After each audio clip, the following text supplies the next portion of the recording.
नमस्कार साथियों, आदरित में आपका स्वागत है। आइए रोज की तरह आज भी एक बहुत ही महत्वपूर्ण विषय पर चर्चा करते हैं। तिब्बत की आजादी की मांग। क्या है तिब्बत का मसला, क्यों ये चर्चे में है, जबकि तिब्बत के गुलामी का लगभग आप देखेंगे तो लगभग 75 साल के आसपास हो गया जब से वो चाइना के अवैध कब्जे में है। लेकिन ये विषय समय समय पर उठते रहा है। अभी ये चर्चा में क्यों है, इसको विस्तार से समझने की कोशिश करेंगे। अभी जो तिब्बत के दलाई लामा है, जब से तिब्बत कब्जे में चाइना के गया तब से वो भारत में शरण लिए हुए हैं। अभी उनका 90वां जन्मदिन था, जिसमें उन्होंने एक भाषण दिया कि जो तिब्बत का अगला दलाई लामा होगा वो एक आजाद देश में जन्म लेगा। इसे चाइना की कान खड़ी हो गई और पूरे दुनिया में चर्चा का विषय बना। उस पर नहले पे डाला ये हो गया कि हमारे अभी अरुणाचल प्रदेश के जो सीएम हैं पेमा खांडू जी, उन्होंने कहा कि हमारा अरुणाचल प्रदेश का सीमा किसी भी तरीके से चाइना से टच नहीं होता, हमारा सीमा जो है वो तिब्बत से लगता है।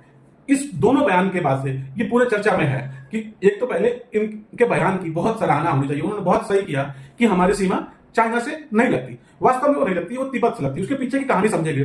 तिब्बत एक आजाद देश था। जैसे ही 1950 के आसपास में कम्युनिस्ट पार्टी का कब्जा हुआ चाइना पे, उन्होंने तिब्बत को भी कब्जा कर लिया। उसके उस समय से भारत जो दलाई लामा थे वो भाग के भारत में आए और उन्होंने शरण लिया। उसकी वजह से हमें एक युद्ध भी झेलना पड़ा, लेकिन हमने उनकी पूरी सुरक्षा दी और उनका देखभाल आज भी कर रहे हैं। जो तिब्बत में जो दलाई लामा का कंसेप्ट है वो एक्चुअली में उस देश का हेड होता है और दलाई लामा जो है वो भारत में रहकर तिब्बत को चलाते हैं।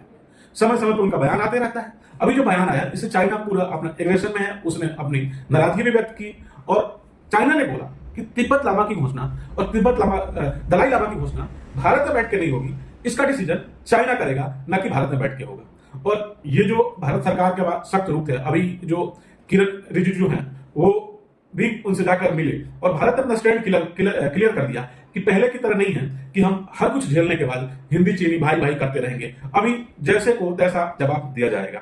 और इसी सिलसिले में भारत के हर आदमी का भी आप जाके अगर एग्रेशन देखेंगे सोशल मीडिया पे हर जगह, वो हर तरीके से एक तो दलाई लामा का समर्थन कर रहे हैं, दूसरा जो अरुणाचल प्रदेश के सीएम हैं खांडू साहब, उनका भी पूरे भारत में वाहवाही हो रही है कि उन्होंने बिल्कुल सही किया।